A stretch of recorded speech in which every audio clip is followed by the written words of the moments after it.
പലിശയില്ലാത്ത ജീവിതമായിരിക്കണം ഉണ്ടാവേണ്ടത്.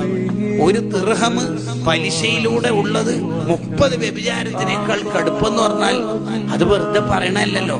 പലിശയിലൂടെ നമ്മൾ പണം സമ്പാദിച്ചാൽ പിന്നെ നമ്മളെ ദുആഇന് ഉത്തരം കിട്ടൂല. മഹാനായ സഅദ് ബിൻ അബീ വഖാസ് റളിയല്ലാഹു അൻഹു നബി സല്ലല്ലാഹു അലൈഹി വസല്ലം തങ്ങളോട് പറയുണ്ടല്ലോ, നബിയെ, ദുആഇന് ഉത്തരം കിട്ടുന്ന ആളായിട്ട് എന്നെ തങ്ങളൊന്ന് ദ്വാരന്ന് മാറ്റി തരാവോ എന്ന് പറഞ്ഞാൽ ഞാൻ ദ്വാരക്കും വലിയ ഉത്തരം കിട്ടണം എനിക്ക്. അതിനെന്താ വഴി? അതിന് തങ്ങൾ പറഞ്ഞു കൊടുത്തത് അത്വിബ് മത്വാമക തകുൻ മുസ്തജാബ ദഅവാന.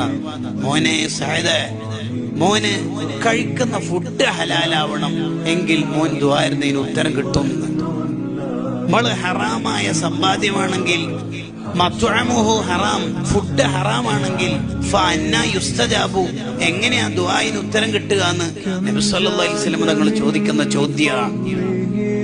അത് നമുക്ക് ഓർമ്മ വേണം.